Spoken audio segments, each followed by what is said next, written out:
Dan kami mulai dan kami tabiskan ibadah raya kami yang dahsyat dan luar biasa pagi hari ini hanya di dalam nama Tuhan Yesus Kristus namanya. Yang siap menyembah Tuhan katakan amin. Haleluya. Kau selalu bersama kami Yesus. Amin. Mari lebih lagi masuk dalam hadirat-Nya. Hanya Kau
turut bekerja dalam segala sesuatu untuk mendatangkan kebaikan bagi kita yang mengasihi Dia. Amin.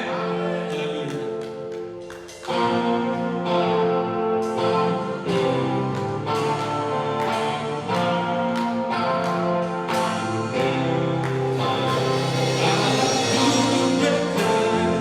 Tuhan dengan segala anugerah.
Segala pujian hanya bagi Tuhan, segala kemuliaan hanya bagi Tuhan.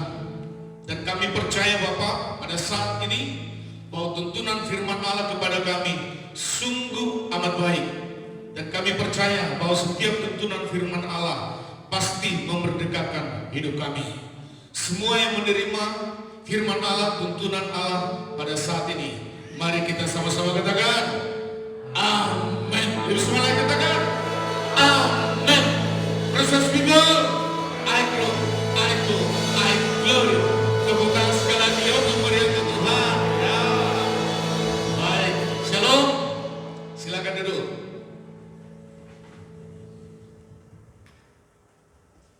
Kita bersuka cita bahwa apapun situasi dan kondisi, kita harus tetap ibadah. Katakan amin. Karena apa? Karena ibadah itu artinya Bapak dan Ibu bertemu dengan Tuhan. Di bumi memang bertemu dengan teman-teman, ya. Tetapi waktu kau ibadah, sesungguhnya kau lagi bertemu dengan Tuhan. Jadi setiap ibadahmu kalau tidak bertemu dengan Tuhan, maka semua ibadah itu menjadi sia-sia. Setuju katakan amin? Halo, lebih semua katakan amin? Nah, kita percaya memang ini akhir-akhir bulan ya. Tapi saya melihat sampai sekarang jemaat Tuhan masih gemuk dan segar. Berarti diberkati Tuhan, amin? Nah, jadi nggak perlu takut ya, nggak perlu khawatir. Jemaat Tuhan yang terkasih, perhatikan dari semua lini kehidupan, semakin ke depan ini itu tidak semakin baik-baik saja. Perhatikan, ya. Di dalam dunia politik tidak semakin baik-baik saja. Di dalam setiap ekonomi tidak baik-baik saja, sedang tidak baik-baik saja. Bahkan dalam hubungan sosial pun sedang tidak baik-baik saja. Dan semuanya lagi bergeser ke situasi yang tidak baik-baik. Halo? Tapi perhatikan, semua keadaan, semua real kehidupan itu harus tunduk kepada firman Allah. Katakan amin. Halo, amin. Bukan firman Allah tunduk pada keadaan. Itu terbalik. Itu konsep dunia. Tetapi konsep firman Allah, situasi dan kondisimu itu harus tunduk kepada firman. Sehingga situasi pada saat ada perubahan tidak akan pernah membuat engkau jatuh. Tidak akan pernah membuat engkau bergeser dari kebenaran firman Allah. Setuju katakan amin. Kita harus tetap ibadah, katakan amin. Perhatikan, waktu saya yakin percaya bahwa semua kita punya media sosial ya. Kita punya HP, ada yang buka TikTok, ada yang buka Facebook, ada yang punya IG dan lain sebagainya. Tetapi kalau kita bisa melihat bahwa apapun yang Bapak dan Ibu lihat di media sosial itu kebanyakan hal yang tidak baik. Perhatikan, kebanyakan hal yang tidak baik. sehingga hal-hal yang tidak baik itu menjadi hukum dagang sekarang. Karena semakin tidak baik ditampilkan, duitnya semakin banyak. Tetapi yang normal-normal yang ditampilkan, justru duitnya tidak ada. Sekarang Bapak dan Ibu mau pilih yang mana? Menampilkan sesuatu yang tidak baik, atau tak bertahan di dalam media sosialmu untuk mengekspos yang baik. Mengekspos yang baik dengan kebenaran firman Allah itu tidak ada motivasi yang lain. Tetapi pada saat kebenaran firman Allah sudah diperdebatkan di dalam dunia sosial, media sosial, itu sudah punya kepentingan masing-masing. Maka perhatikan, dunia ini tidak akan semakin baik. Kita tidak menakut-nakuti, firman Allah tidak menakut-nakuti, tetapi firman Allah lagi menuju ke penggenapannya. Katakan amin. Halo, amin. Senyum dulu kanan kiri, yuk. Senyum dulu dong. Iya dong. Nah, ya. Maka dengan semua keadaan dan situasi yang tidak baik, firman Allah tetap mengatakan, ayo bangkit lagi. Katakan amin. Ayo bangkit lagi. Ngomong kanan kiri, ayo bangkit lagi. Setuju ya? Bangkit lagi. Tidak ada solusi, tetapi solusinya yang satu, bangkit lagi. Bangkit lagi. Orang yang sudah hidup dalam kasih karunia, perhatikan, dia juga bisa jatuh dalam dosa, tetapi dia tidak akan menghidupi dosa. Perhatikan. Tetapi orang yang di luar kasih karunia Tuhan, dia akan menghidupi dosa. Tetapi orang yang sudah di dalam Yesus, memang dia jatuh dalam dosa, tapi dia tidak menghidupi dosa. Bisa dipahami? Halo, amin? Orang dalam kasih karunia, mungkin dia jatuh melakukan sebuah kesalahan, tetapi dia harus bangkit lagi. Itulah kasih karunia. Kasih karunia itu mengajak terus bangkit lagi dan meninggalkan kesalahan itu. Jangan lagi melakukan. Mungkin besoknya lagi melakukan kesalahan. Bangkit lagi dan jangan lakukan lagi kesalahan itu. Tetapi orang yang di luar kasih karunia Tuhan, keberdosaan itu, ya sifat dosa itu akan selalu menjadi darah dagingnya. Maka kau dan saya di akhir zaman ini masuk di dalam pemisahan. Siapa yang memisahkan kita? Hanya Kristus, hanya Yesus. Maka ciri-ciri orang yang akan dipisahkan itu adalah mereka yang tetap bertolak ukur kepada kebenaran firman Allah. Tepuk tangan untuk Tuhan ya. Amin ya. Baik, kita baca firman Allah pada saat ini. Wahyu pasal 6 ayat 5 dulu ya. Yuk kita baca bersama-sama 1 dan 3. Dan ketika anak domba itu membuka materai yang ketiga, aku mendengar makhluk yang ketiga berkata, mari. Dan aku melihat sesungguhnya ada seekor kuda hitam dan orang yang menungganginya memegang sebuah timbangan di tangannya. Perhatikan, kalau kita berbicara kitab Wahyu, kalau kita tidak hidup dalam Tuhan jadi menakutkan. Tetapi kalau kita sudah hidup dalam kasih karunia Tuhan, apapun yang terjadi hari ini, itu sebenarnya lagi menuju penggenapan kitab Wahyu. Dan kita sudah diberitahu Tuhan sebelumnya. Itu berarti kita harus lebih siap daripada mereka yang tidak diberitahu. Amin. Halo, amin. Orang kalau sudah beritahu, kemungkinan gagangnya itu tipis. Tapi orang belum diberitahu, kegagalannya mungkin bisa menjadi 100%. Maka hari ini semua yang terjadi di bumi ini itu lagi menuju ke penggenapan kitab Wahyu. Semua orang terarah tentang perang yang ada di sana, khususnya di Gaza sana. Semua bangsa memberikan pendapat, semua bangsa memberikan sesuatu, semua bangsa lagi tertuju ke sana. Tapi kita bisa melihat bangsa Cina lagi diam-diam dengan pesawat yang orang tidak pernah tahu dan radar apapun tidak bisa melihatnya. Ternyata mereka sudah langsung memberikan bantuan. Perhatikan, justru orang-orang di luar Tuhan dia lebih cepat bertindak di dalam sosial. Perhatikan. Nah, kita yang sudah cinta Tuhan, takut Tuhan, dalam melakukan sosial justru berpikir 3 kali 4 kali lipat dulu. Nah, perhatikan lagi, ya. Di situ ada kata materai yang ketiga. Kalau Bapak dan Ibu nanti membaca kitab Wahyu, ada materai pertama, materai kedua, materai ketiga. Tapi hari ini kita masuk di dalam materai ketiga. Waktu materai ketiga itu dibuka, seekor kuda yang lagi muncul, dan kuda itu warnanya hitam. Itu artinya melambangkan kelaparan. Ya, melambangkan kelaparan.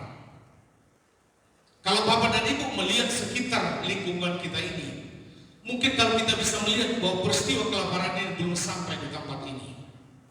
Tapi kalau kita bisa melihat jauh keluar sana, ternyata banyak bangsa, banyak daerah, banyak suku yang sedang menuju kelaparan.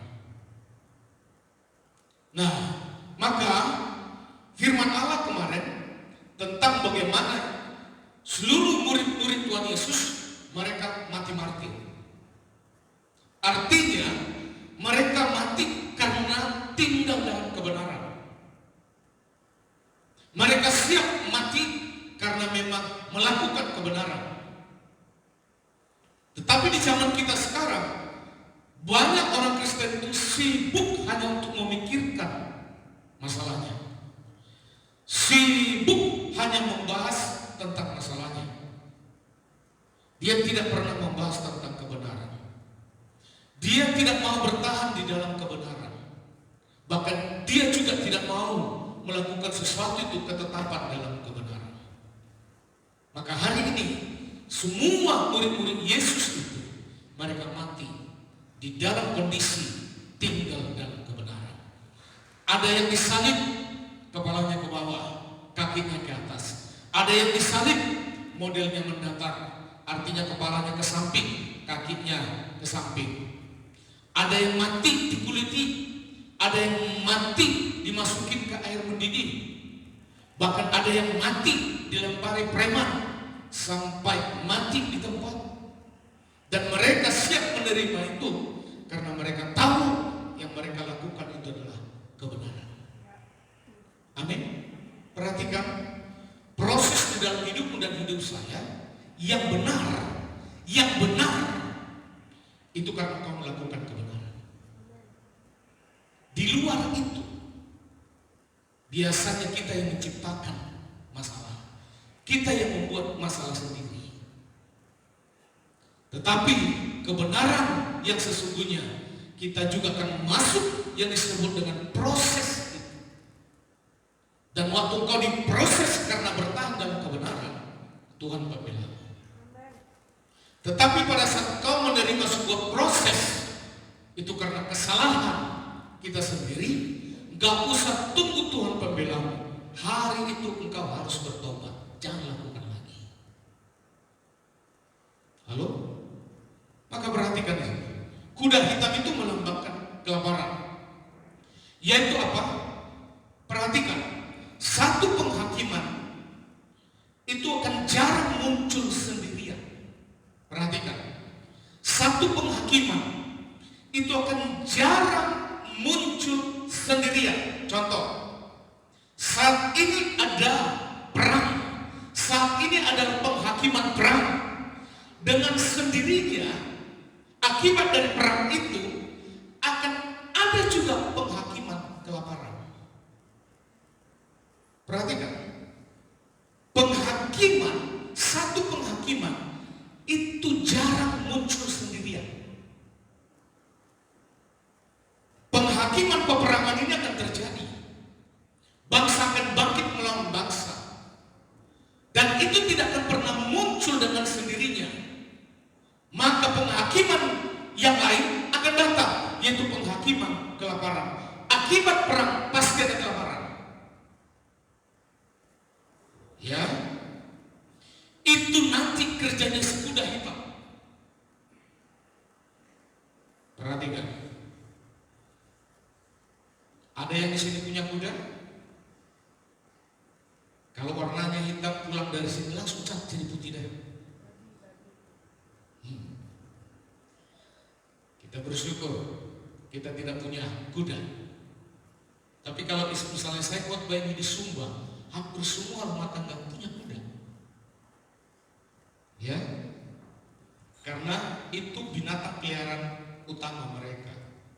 Jadi untuk melamar itu harus pakai kuda. Nah, kalau di sini pakai babi aja, gitu ya. Perhatikan. Contoh yang kedua, penghakiman itu akan jarang muncul sendirinya. Perhatikan, kelaparan makanan akan ada penghakiman yang mengerikan. Perhatikan, tetapi kelaparan firman itu akan jauh lebih mengerikan. Perhatikan, nanti ada masanya bahwa firman itu tidak akan ada lagi. Engkau dan saya lagi mencari untuk ibadah, tidak akan ada lagi ibadah. Lagi mau mendengar firman Tuhan, ada nanti masanya kau tidak bisa lagi mendengar firman. Perhatikan, kalaupun akhirnya kelaparan itu sangat menyakitkan, tapi di sini kata firman Allah, pada saat orang itu merasa haus tentang firman Allah, tapi ternyata firman Allah itu tidak ada lagi, itu lebih mengerikan. Bisa banget. Kalau firman Tuhan itu sudah diambil, kalau firman Tuhan itu tidak ada lagi, maka kejahatan yang kita kenal hari ini akan jauh lagi lebih jahat. Jauh. Kalau ada seorang anak sanggup membunuh orang tuanya, kalau tidak ada lagi firman, lebih dari situ akan bisa terjadi.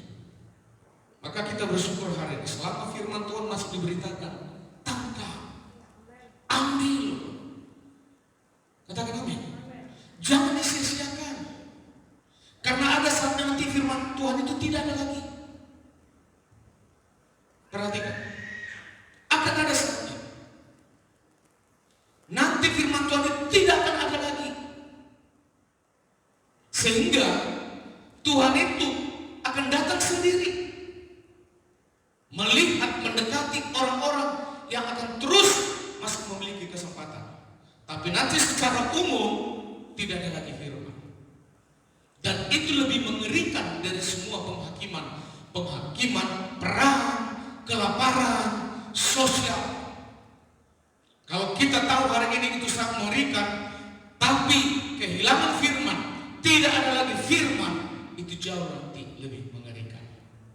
Maka selama masih ada firman, ayo baca firman, renungkan firman. Halo amin? Halo amin? Boleh nggak nonton drakor? Boleh saja. Jangan sampai nonton drakor 6 jam, baca firman Tuhannya itu disentuh pun enggak, Alkitabnya disentuh pun enggak. Mungkin hanya dilihat, ya tebal sekali. Halo? Sebentar aja, lihat, firman Tuhan secara tertulis dari kertas itu akan sebentar aja juga hilang kok. Hilang. Akan hilang. HP yang kita punya, kita program dengan Alkitab. Yang tertulis, yang kertas tidak ada lagi, yang di HP tidak ada lagi. Mau kemana cari? Mau tanya saya? Terbatas. Palingan saya hafal, carilah dahulu kerajaan Allah dan kebenarannya, maka akan semua ditambahkan padamu. Mungkin saya lupa kejadian pas 1 saya tanya Pak Philip, apa Pak? Pada mulanya alam ciptakan. Kalau sudah saya tanya misalnya Ibu Rospita ratapan 36 apa isinya? Semuanya tidak tahu. Hilang. Halo? Colek lagi kanan kiri. Ayo baca firman. Amin. Semua punya Alkitab enggak? Bukan yang di HP. Masih punya enggak? Saya takutnya jadi bungkusan gorengan gitu. Masih punya? Sungguh-sungguh yang benar. Kok saya lihat wajahnya sedikit meragukan?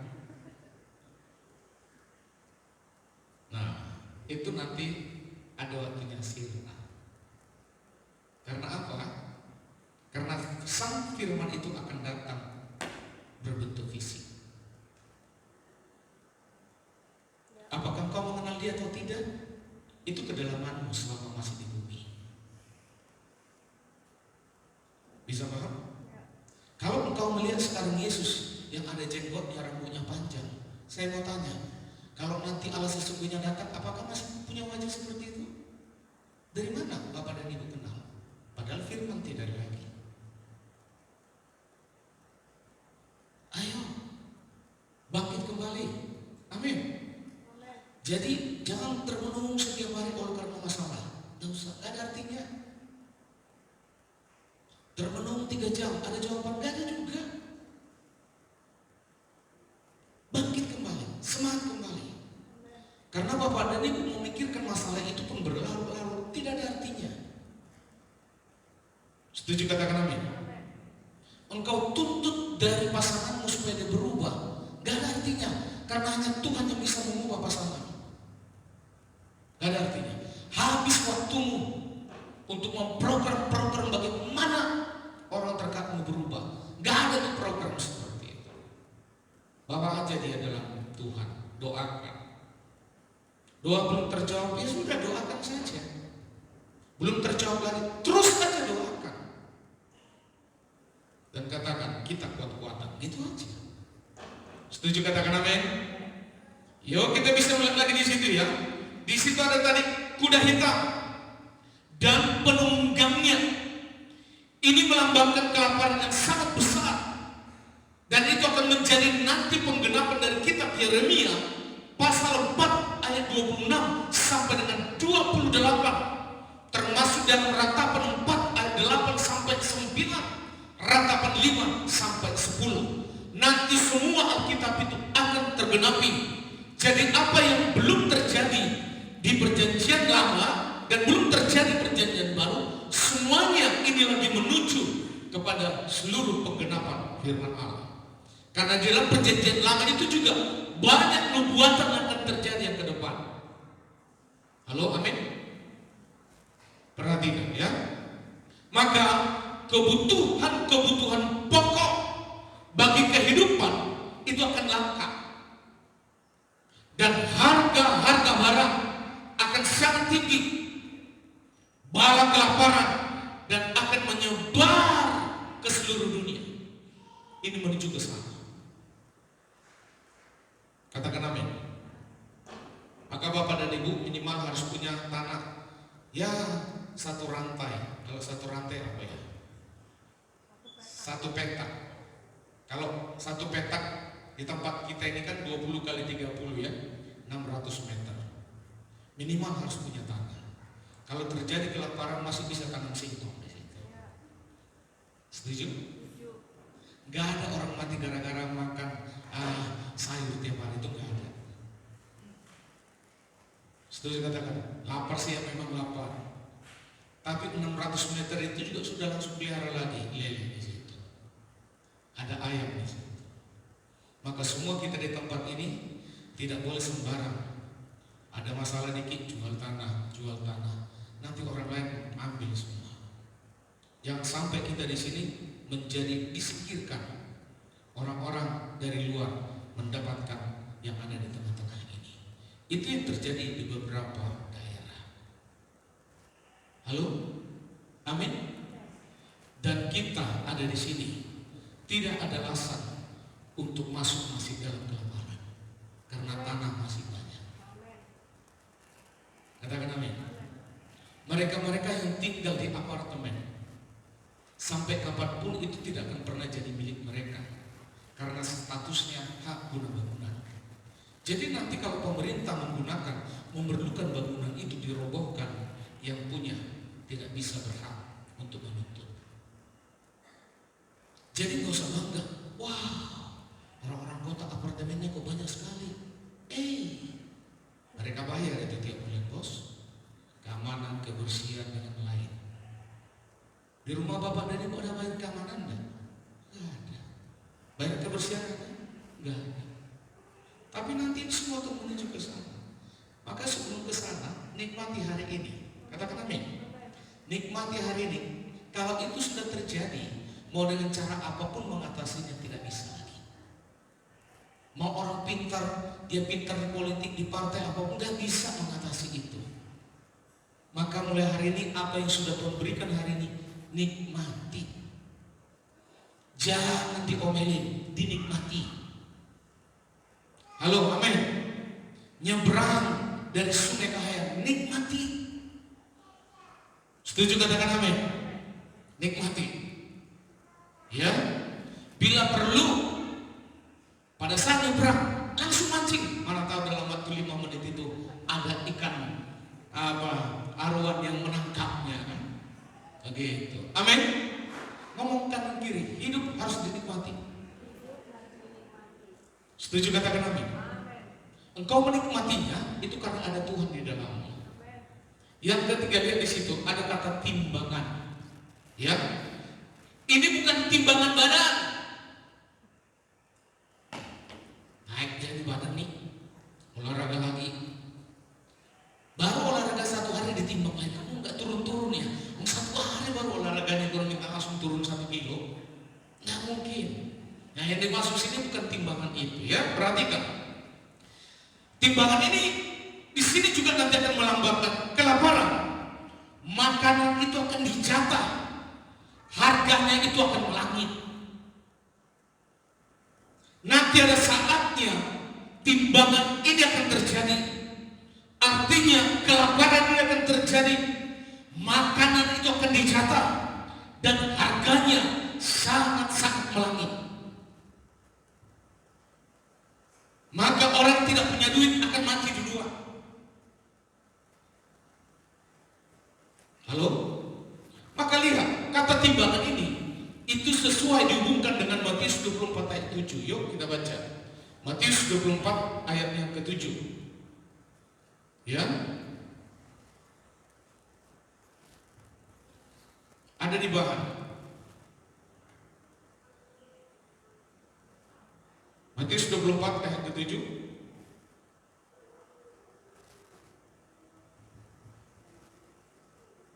Firman Allah berkata, ya, sebab bangsa akan bangkit melawan bangsa. Ini sudah terjadi.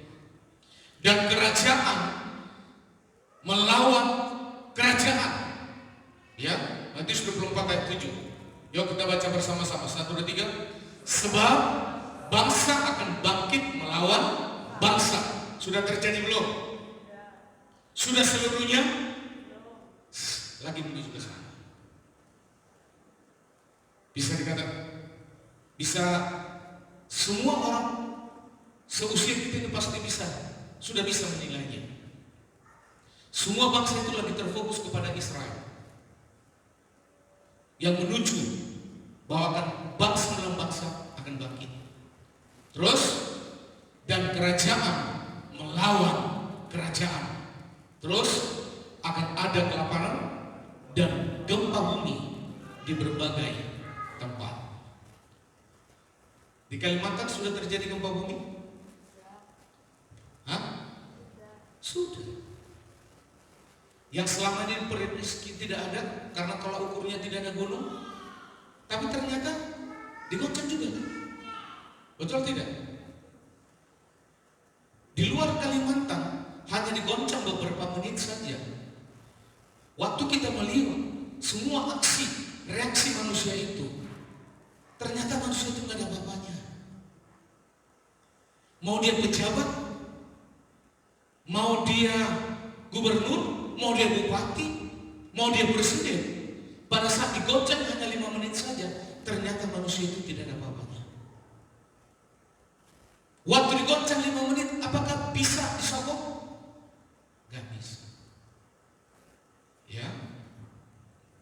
Perhatikan, Matius 24 ayat 7 ini lagi menuju ke sana ya. Kita kembali lagi, bahan tadi ayat 6. Ayat 6. Yuk ayat 6 ke bahan tadi. Dan aku mendengar ke bahan. Yuk 1, 2, 3. Dan aku mendengar seperti ada suara di tengah-tengah keempat makhluk itu berkata, secupak gandum sedinar dan 3 cupak jelai sedinar. Perhatikan ya, secupak gandum sedinar berarti ya, secupak itu gandum itu masih lebih mahal dibanding dengan 3 cupak jelai sedinar. Dari segi vitamin pun gandum itu lebih bervitamin daripada jelai sedinar. Walaupun tadi 3 cupak, sedangkan gandum sepucuk. Gandum cupak artinya sekali lagi bahwa dari segi vitaminnya masih secupak gandum itu jauh lebih bervitamin daripada 3 cupak jelai sedinar. Tetapi apa dikatakan? Yuk, tetapi janganlah rusakkan minyak dan anggur itu. Perhatikan, secupak gandum sedinar dan 3 cupak jelai sedinar. Sedinar ini adalah upah sehari untuk seorang tentara atau untuk seorang buruh. Maka lihat, Wahyu pasal 6 ayat 6 ini itu akan disejajarkan, diingatkan kembali di dalam Matius 20 ayat 6. Yuk Matius 20 ayat 6. Bahan Matius 20 ayat 6. Yuk Matius 20 ayat 6.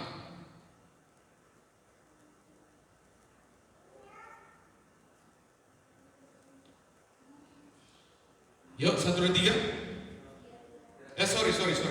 Matius 20 ayat 2. Matius 20 ayat 2.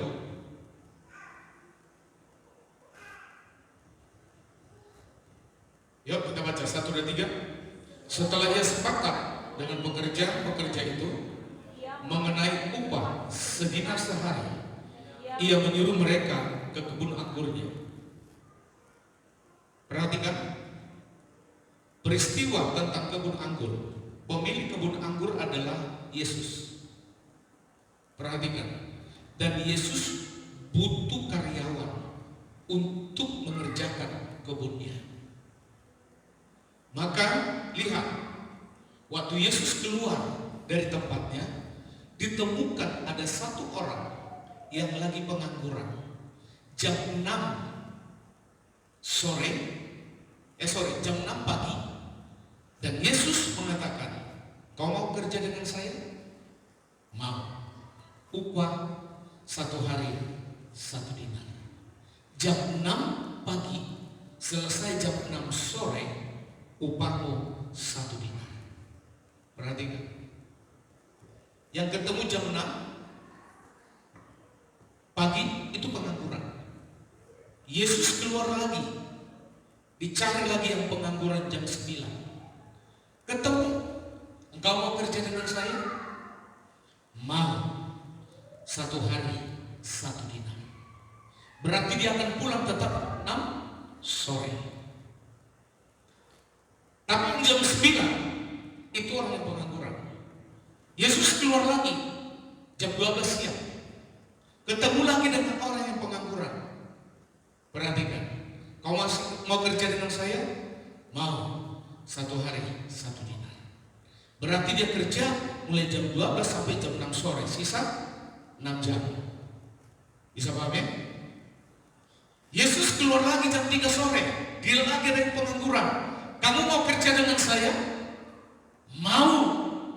Tapi Yesus tidak ngomong lagi tentang upah. Kerja.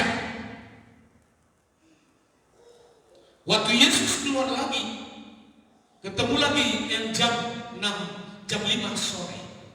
Pengangguran juga. Ditanya, kau mau kerja dengan saya? Siapa yang tidak mau sisa kerja cuma 1 jam? Tapi Yesus tidak ngomong lagi tentang upah. Perhatikan, ya. Prinsip dalam sebuah pelayanan, mau penerima tamu, mau pemain musik, waiter, singer, pengkhotbah, siapapun, sebenarnya kita di luar sana itu pertama sekali adalah orang yang pengangguran. Perhatikan, ini kebun anggurnya Tuhan. Gereja ini kebun anggurnya Tuhan.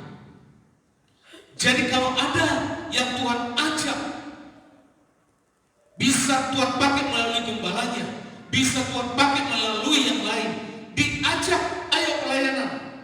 Sebenarnya kita harus semua sadar, kita diajak pelayanan itu karena memang di luar sana kita semua statusnya sama, pengangguran. Halo? Dan waktu sudah masuk ke rumah Tuhan, bekerja di kebun anggur ini, upah kita semuanya sama, 1 dinar. Si pengkhotbah 1 dinar, pemain musik 1 dinar, penerima tamu 1 dinar. Maka di dalam kebun anggurnya Tuhan ini tidak ada di sini merebut jabatan, karena semua upahnya adalah sama. Di dalam bekerja dalam kebun anggurnya Tuhan ini tidak ada ambisi di sini, tidak ada kepentingan pribadi di sini. Semuanya hanya kepentingan si empunya kebun anggur, yaitu Yesus. Katakan amin. Tapi melihat sekarang peristiwa ini, justru di kebun anggur inilah banyak, di kebun anggur inilah banyak motivasi yang tidak jelas. Di kebun anggur inilah banyak menjatuhkan satu dengan yang lain. Tetapi di kebun anggur BFA ini, saya melihat Bapak dan Ibu semuanya tulus. Katakan amin. Halo, amin. Semuanya tulus.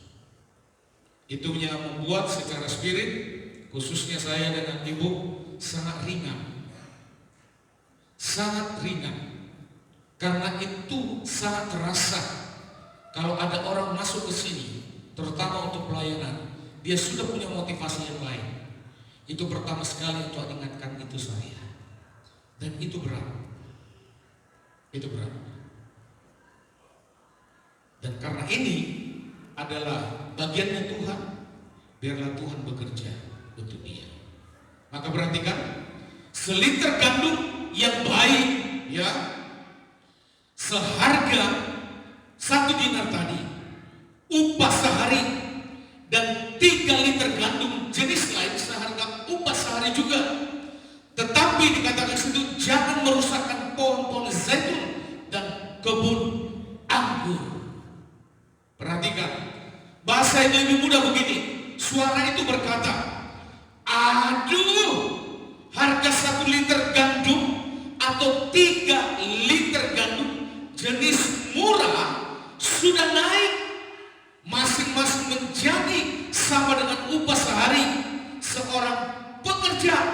Waduh, jangan sampai harga minyak dan anggur ikut naik. Perhatikan. Maka ada seorang pendapat ngomong begini, Herodotus mengatakan begini, jumlah ini dapat membeli jumlah normal makanan yang dibutuhkan untuk 1 orang selama 1 hari. Menunjukkan begitu hebatnya kelaparan. Orang bisa bekerja sepanjang hari dan hanya memiliki cukup makanan untuk dirinya sendiri. Dia sudah bekerja seharian. Bayangin, seorang suami sudah bekerja seharian. Ternyata dia bekerja seharian itu hanya cukup untuk dirinya sendiri. Nah, terus bagaimana istri? Nah, terus bagaimana anak? Kalau anak 1 nggak apa-apa, kalau anak 10 bagaimana? Itu nanti akan menuju ke sana. Ya, perhatikan, ya. Secupak gandum sedinar, 3 cupak jelai sedinar. Maka perhatikan, Barley mengatakan makanan pokok masyarakat miskin. Perhatikan, secupak gandum sedinar dan 3 cupak jelai sedinar. Ini jenis makanan orang paling makanan orang paling miskin. Ini pun nanti semuanya akan naik. Semuanya akan naik. Maka kata Yunani secupak adalah choinix, artinya setara dengan kurang lebih 1,92 liter. Perhatikan, anggur. Anggur itu menyumbangkan hati Tuhan. Minyak dan anggur di sini memiliki arti anugerah, arti perkataan dan perbuatan Kristus. Maka dikatakan jangan sampai hilang imanmu pada Kristus. Kelaparan boleh terjadi, tapi minyak dan anggur itu jangan sampai hilang. Kelaparan boleh terjadi, tapi pengharapanmu, imanmu jangan sampai goyah. Engkau harus terus tertuju kepada minyak dan anggur itu. Karena minyak dan anggur itu berbicara anugerah Tuhan. Minyak dan anggur itu berbicara apa? Perkataan-perkataanmu terus. Dan anugerah, minyak dan anggur artinya selalu ingatlah perbuatan-perbuatan Yesus padamu. Maka dikatakan itu, janganlah kau rusakkan minyak dan anggur itu. Perhatikan, banyak orang karena kelaparan, banyak orang karena masalah ekonomi, dia sudah melupakan Tuhan. Dia tidak peduli lagi ibadah. Dia tidak butuh lagi firman. Dia tidak butuh lagi Tuhan. Kata firman, jangan sampai. Halo? Jangan. Jangan gara-gara, perhatikan, pasangan hidup. Jangan gara-gara pasangan hidup kau meninggalkan Yesus. Jangan. Perhatikan, ya. Secupak gandum sedinar ini juga belum menunjukkan masa kelaparan yang berat. Mengapa?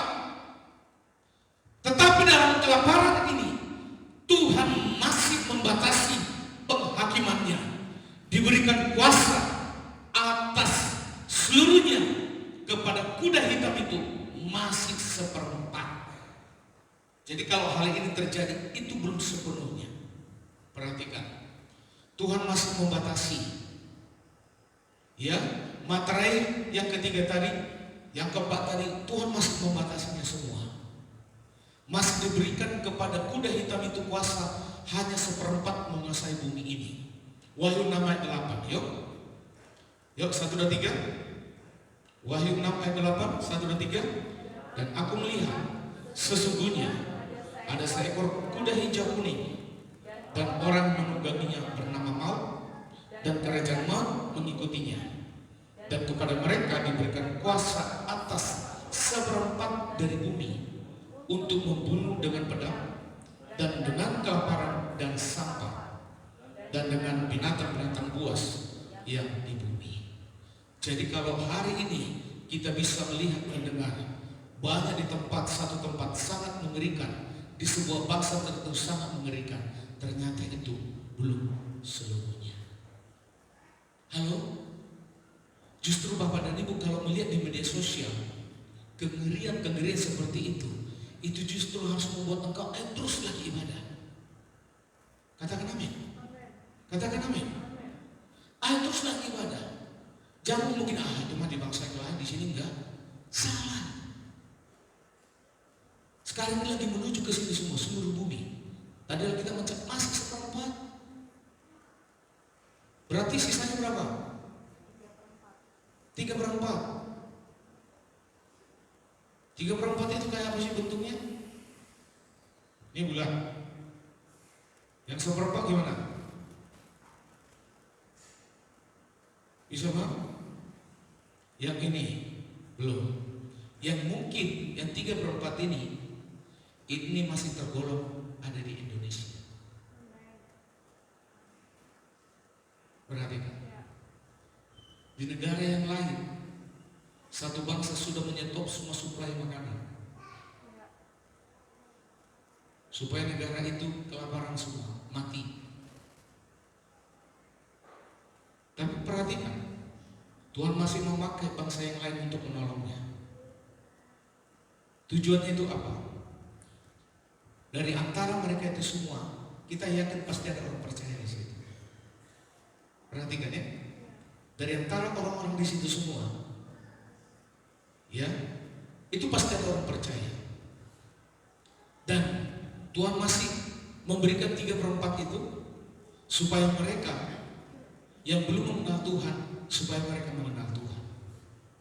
Supaya mereka semuanya ada waktu untuk bertobat. Sehingga pada saat nanti waktu Tuhan terjadi, yang 3/4 itu semua selesai, tidak ada lagi perkataan dari manusia, Tuhan tidak adil. Semuanya sudah Tuhan izinkan. Bahkan kesempatan lepas kesempatan pun diberikan. Maka perhatikan Bapak dan Ibu, dari 3/4 tadi kemungkinan besar itu salah satunya masih Indonesia, masih aman-aman aja. Karena begitu aman, makanya tentang ijazah palsu dan ijazah asli pun diperdebatkan, gak habis-habis. Betul tidak? Kalau kita tanya anak kecil saja, mereka kacau, pasti begitu. Nanti kalau sudah ditemukan ijazah asli akan ditanya lagi KTP aslinya mana? Bisa paham? Nanti akan ditanya lagi SIM aslinya mana? Kena lagi tuh Pak Polisi. Bisa paham? Akan terus. Orang tidak tahu justru memunculkan fenomena begitu. Di situ lagi dia juga dapat duitnya. Halo? Halo? Jadi kalau kita melihat sebenarnya Indonesia ini juga nggak baik-baik. Ini bukan menakut-nakuti, tetapi melalui semua peristiwa supaya kita tidak selalu asik dengan pergumulan kita. Kita terlalu asik dengan pergumulan kita dengan diri sendiri sehingga tidak mau ayo bangkit. Bagaimana membangkitkan orang, saya aja begini? Nah, itu udah susah begitu, kalimat begitu. Nah terus kalau udah begitu kalimatnya mau apa? Ayo, mau apa? Gitu. Kan udah susah, udah sulit. Maka perhatikan, sering kita merasa seolah-olah Allah tidak lagi mempedulikan penderitaan umatnya sehingga kejahatan mengalahkan kebenaran. Namun firman ini memberikan kepastian bagi kita untuk tetap meyakini bahwa Allah itu setia, katakan amin. Dan Allah itu adil.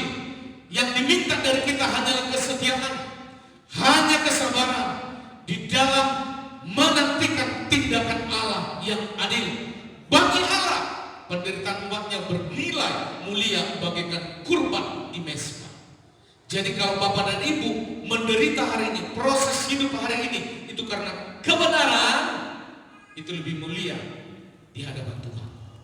Katakan amin. Maka penderitaan karena iman adalah jalan menuju kemenangan dan ungkapan kurban untuk kemuliaan Dia yang lebih dulu berkorban bagi kita.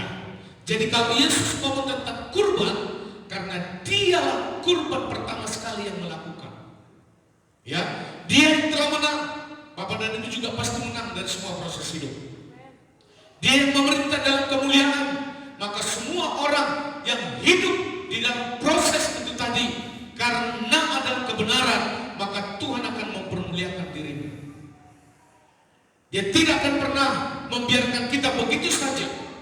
Karena semua kurban-kurban umatnya melalui proses hidup, karena dia tetap bertahan dalam kebenaran, maka lihat kemenangan lepas kemenangan akan diberikan kepada kita. Katakan amin. Halo, amin. Maka perhatikan, ya, siap-siap semua pemain musik, semua lagi maju ke depan. Maka kita orang percaya harus menanti kedatangannya. Katakan amin.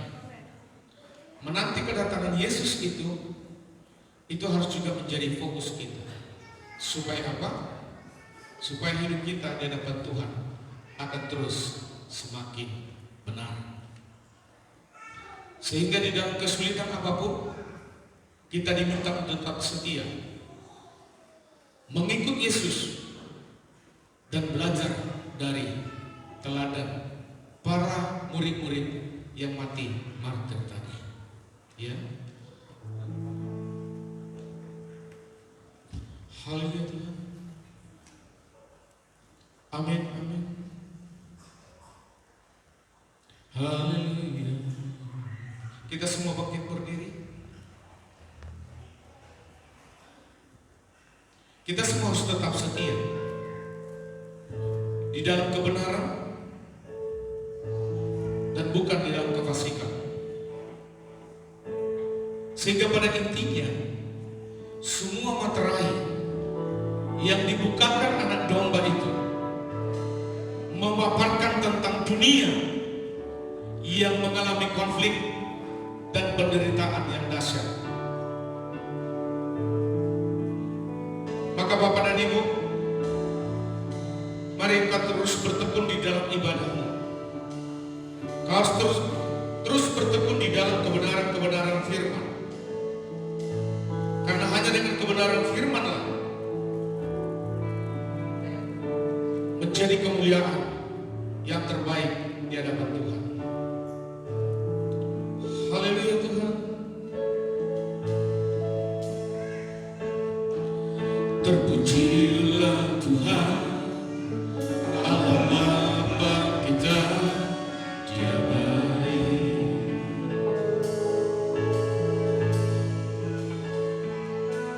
Dia berkati kita dengan limpahnya. Dia baik. Dia memilih kita. Dia memilih kita dalam Kristus Yesus.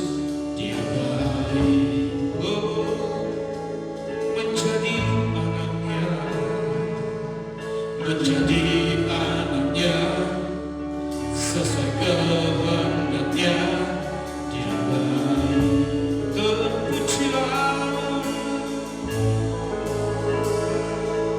Terpujilah kasih karunia-Nya, mulia bagi kita di dalam Kristus Yesus. Selamat. Sekali lagi katakan terpujilah. Terpujilah kasih karunia-Nya, mulia bagi kita di dalam Kristus Yesus. Selamat. Sama-sama. Bukan kebaikan, bukan perbuatanku, tapi kasih karunia-Mu yang selamatkan aku. Bukan kebenaranku, bukan kekuatanku, tapi kasih karunia-Mu di dalam hidupku.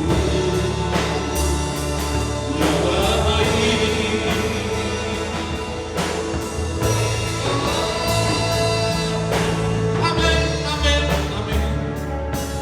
Yesus, glory bagi-Mu. Sama-sama, ya.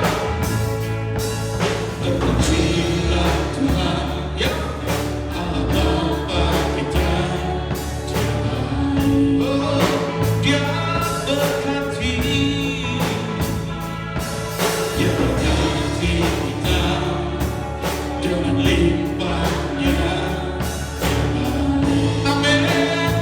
Dia memilih kita. Haleluya. Dia memilih kita dalam Kristus Yesus. Dia baik. Haleluya. Menjadi anaknya, menjadi anaknya sesuai kehendaknya. Amin, amin, terpujilah, terpujilah, amin Tuhan.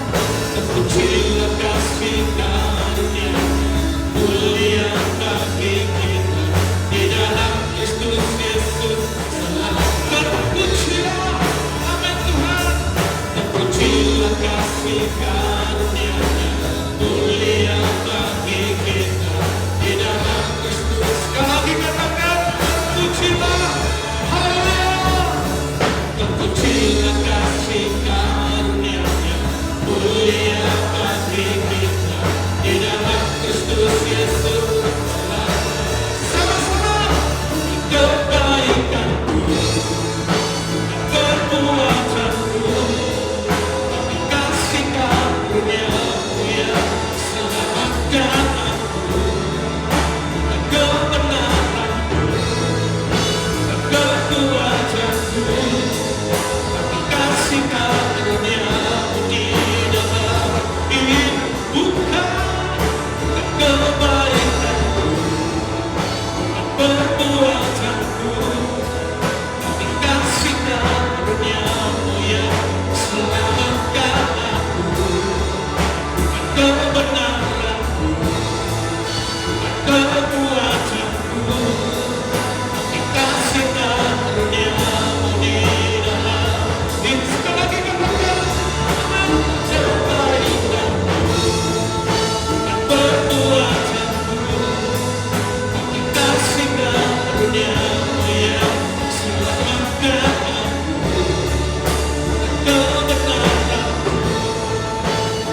anggur lebih tinggi, roti lebih tinggi dari atas kepala kita. Semua yang terjadi di bumi ini tidak akan pernah ada yang bisa menghalangi, karena ini seluruh penggenapan firman Allah. Manusia satu dengan yang lain hanya bisa mengantisipasi, tapi tidak pernah bisa membatalkan rencana Tuhan. Maka hidupmu dan hidup saya sudah ada dalam rencana Tuhan. Maka tidak ada lagi yang bisa menggagalkan rencana Tuhan padamu dan pada saya. Pegang kebenaran ini. Kau bisa mendengar, kau bisa melihat, bahkan kau bisa sendiri menyaksikan. Tetapi imanmu tidak akan pernah goyang. Sekalipun yang kau lihat itu seperti tidak sanggup engkau terima. Tetapi kekuatan dari Tuhan, pertolongan dari Tuhan, perlindungan dari Tuhan akan selalu membentengimu. Maka selalu fokuslah kepada Tuhan. Hidupmu dan hidup saya dengan seluruh keluarga hanya satu yang Tuhan inginkan. Engkau tetap setia di dalam Tuhan, setia terus melihat perbuatan-perbuatan Tuhan padamu. Sekalipun fakta dan nyata sepertinya tidak sesuai dengan hatimu, tapi hari ini kau percaya kehendak Tuhan semua yang terbaik. Maka saat ini tubuh Kristus, dia sendiri sudah menyerahkan dengan tidak terpaksa, tetapi merendahkan hati. Dia tidak mempertahankan kedudukan di sorga. Dia harus turun ke bumi dan jadi seperti manusia, jadi seperti kita, hanya untuk tubuhnya diberikan padamu dan pada saya, supaya kepada penciptaan awal kembali. Waktu Tuhan membuat manusia adalah menuju kegagalan, dan ini akan terjadi lagi. Terima kasih Bapa, waktu kami bersatu dengan tubuh Kristus, maka tubuh yang kekal itu sudah kami terima di dalam nama Yesus. Apabila Bapak yang percaya pada tubuh Kristus, mari kau makan di dalam nama Tuhan Yesus.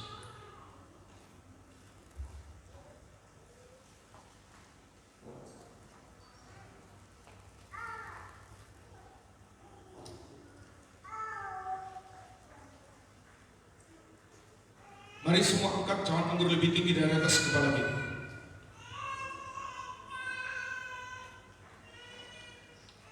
Semua hal yang terjadi dalam hidupmu, Yesus sudah mencurahkan darahnya.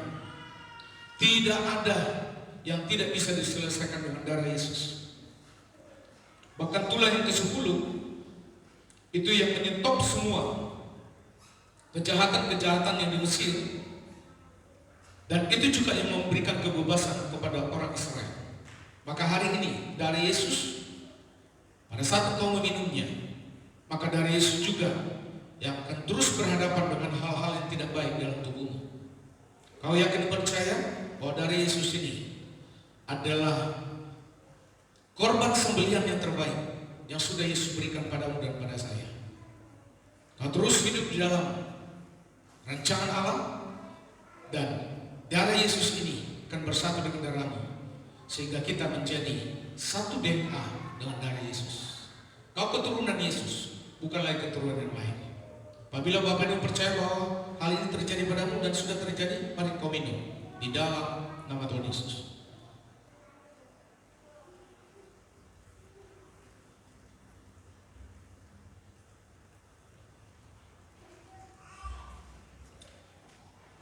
Haleluya. Amin, amin. Ya Yesus, glory bagi. Haleluya. Ya Yesus, ya Bapa, mari bersyukur padanya. Amin, amin. Haleluya, haleluya. Glory bagimu.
itu masih seperempat. 3/4, kami bersyukur kami masih di bagian 3/4 itu. Dan kami sangat bersyukur Bapak, bahwa semua peristiwa yang kami lihat, yang kami dengar, itu memberikan kepada kami waktu untuk supaya lebih dan lebih lagi hidup dalam Tuhan. Dan itu juga menjadi tugas kami untuk lebih bersemangat lagi memberitakan kasih karunia kepada orang lain, supaya mereka juga diberkati. Terima kasih Bapak, terima kasih. Kami sangat bersyukur atas tuntunan firman Allah pada saat ini. Diberkati semua keluarga BFA Kuala Kurun pada saat ini. Dimanapun berada, bahkan dalam tugas, Tuhan tetap menjaga dan melindungi. Suami diberkati, istri diberkati, bahkan setiap anak-anak pun mereka bertumbuh dalam kasih karunia Tuhan. Biarlah kami sebagai orang tua menjadi imam atas seluruh anak-anak. Dan kami percaya sebagai orang tua, Tuhan sudah menyelamatkan kami yang pertama sekali. Itu berarti juga bagi kami terus untuk memberitakan kasih karunia itu kepada anak-anak terkasih kami. Sehingga di masa depan anak-anak mereka lebih siap lagi. Mereka tidak perlu takut, mereka tidak perlu gentar, karena Yesus sudah ada di dalam mereka. Terima kasih Bapak, terima kasih. Tahun 2025 ini Amazing Grace promosi lepas promosi akan jemaat dapat dan lagi menuju untuk mendapatkan itu. Dan kami percaya sesuatu yang tidak mungkin pasti terjadi. Terima kasih Bapa di surga. Seluruh keluarga kami sehat, kuat, makmur, panjang umur, terus dalam kasih karunia Tuhan. Dan setiap pekerjaan kami pun akan terus Tuhan buat naik.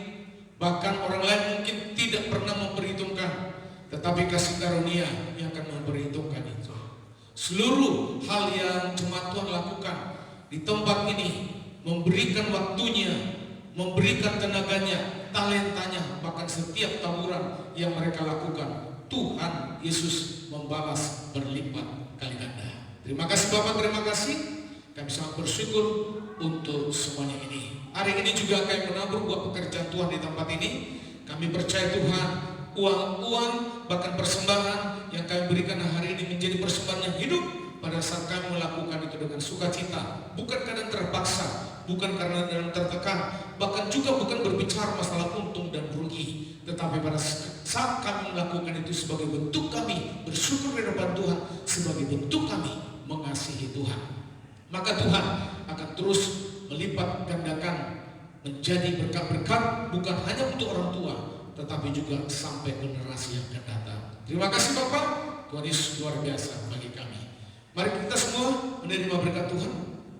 Kasih karunia dari Allah Bapa di surga yang berlimpah-limpah, cinta kasih dari Yesus Kristus, dan pimpinan dari Roh Kudus yang memimpin kita hari ini sampai Maranatha, Tuhan Yesus datang kedua kalinya. Semua yang percaya mari sama-sama katakan amin.